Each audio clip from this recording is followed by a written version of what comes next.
I'm Missy Rabo. Welcome to my channel. And today we are going to talk about popular Nigerian myths, especially the ones that were taught to us as children to teach us a moral lesson or just to pass across legends that were also told to our parents. Don't forget to like, subscribe, and comment down below. Tell me myths that were also told to you as a child.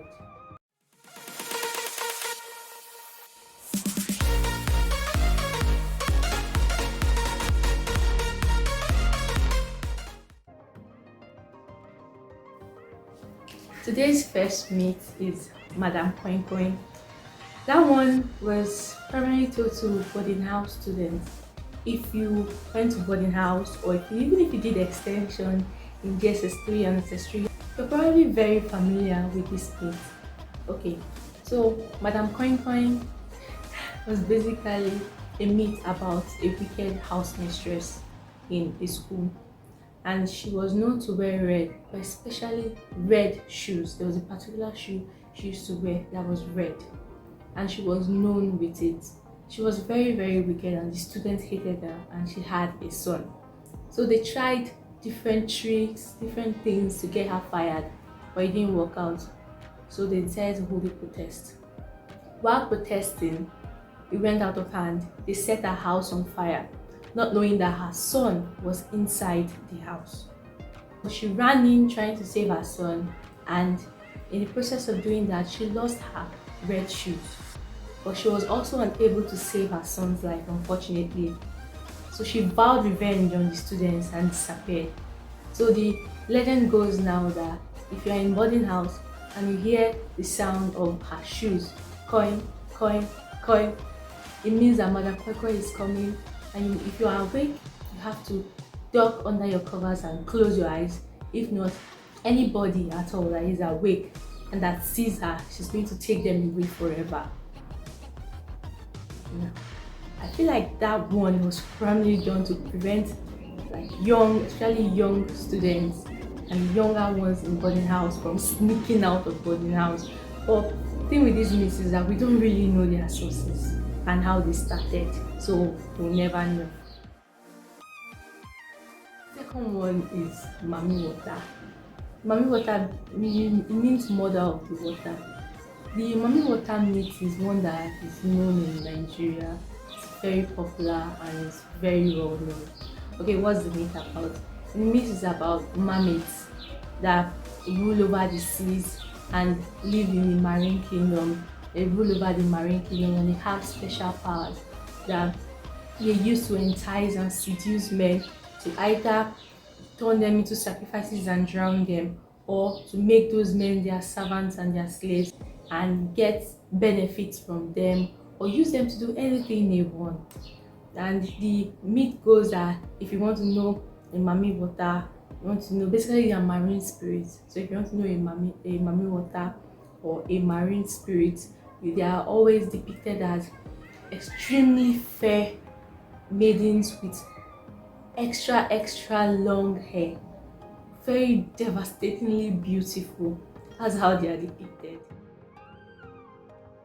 See, the tortoise in Nigeria especially is seen as a symbol of cunning and wisdom. The tortoise is considered to be very wise, very smart, and also extremely mischievous. He does things to bring any situation into his favor. It doesn't matter whether he cheats other people or whether he deceives other people, or it doesn't matter. He basically tries to achieve profit for himself. It could be through honest means, but usually through deceit. Mainly, he has been depicted to defeat both humans and animals alike. He has gone through several mischievous things. He has even tricked the gods on some occasions. And the tortoise has actually never been defeated by a single opponent. Usually when he's defeated in mythology, it is through a combined effort. It is through a combined effort of his enemies coming together to work against him. And sometimes they talk about his wife Yanibo, who they both do their mischief together sometimes, but usually it's just the tortoise alone. The fourth one is the bush baby. And this one is it's very very strange and kind of horrifying, but nobody knows how it started. The bush baby myth is a myth about it's a myth told to young children especially, that if you are in your house and you hear crying at night, the sound of a baby crying at night, you should ignore it because it could be a bush baby. And what's a bush baby? A bush baby is basically a demon that attracts prey through faking the sound of a human of a child's cries. And then when you approach the child, maybe to rescue them or to find out where the noise is coming from, the bush baby will attack you and eat you.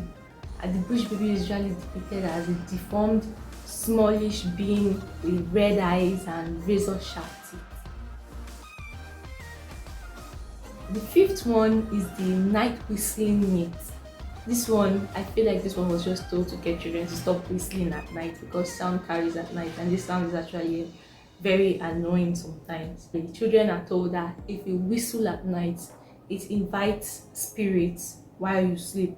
Or another version of the myth goes that if you whistle at night, that dead spirits will rise up from their grave, come to carry you off to your grave. Another version of the myth goes that if you whistle, especially in a forest, that you will never be seen again. Leke leke. The leke myth is just for fun, especially for primary school children. Okay, when we're in primary school, we believe that if we should chant leke leke, give me white fingers, while a goose is flying by, or while geese are flying by, if we should chant that rhyme, we'll get white patches or even French tips on our fingers.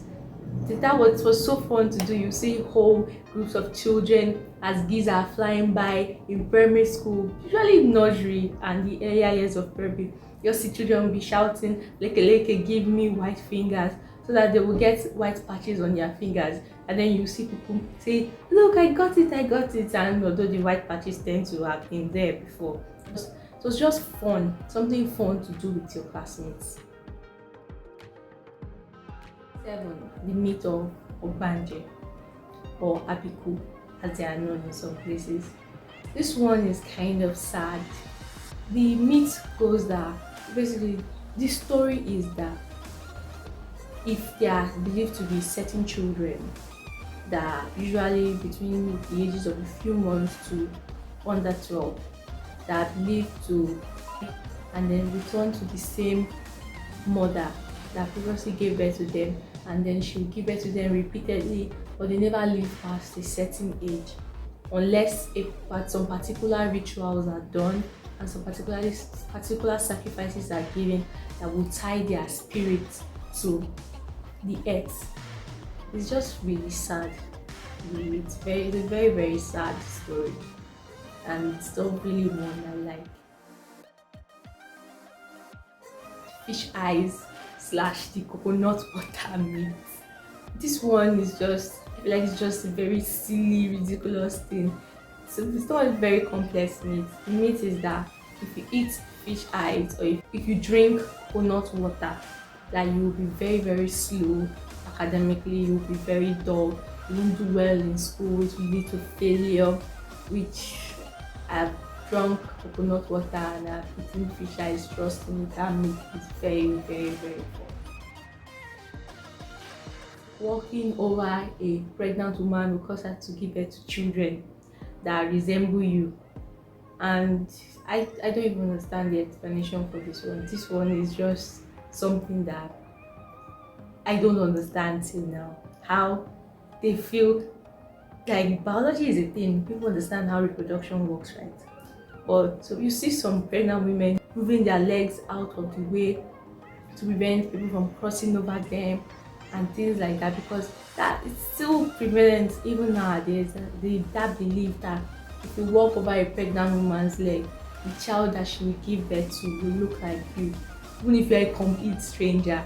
I still don't understand how people think that's possible, but well, we've all been raised on these stories, so I feel like things have been passed down from parent to parent and generation to generation until we just believed it because we've been told about it repeatedly. This one is one of my favorites. We're told as little children. This little fable we're told as kids that if rain is falling while the sun is out or while the sun is shining, it means that a lion or an elephant in some places, it depends on where you are. The animal changes depending on where you are. It's either a lion or an elephant. Like the sun is out while the rain is shining, either a lion or an elephant, depending on where you hear this, is giving birth. And anytime rain was falling, also was out as a kid, I was really excited. I was like, oh my god, an elephant is giving birth somewhere. And yeah, come to think of it, it was really dumb as children. That an elephant is giving birth somewhere, and we're so excited about it.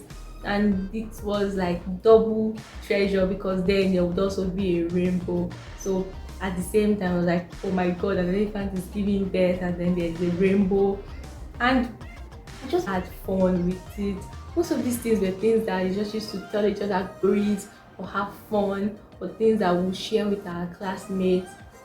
And basically, they were fun stories, fun little myths that have been around for a long time in Nigeria.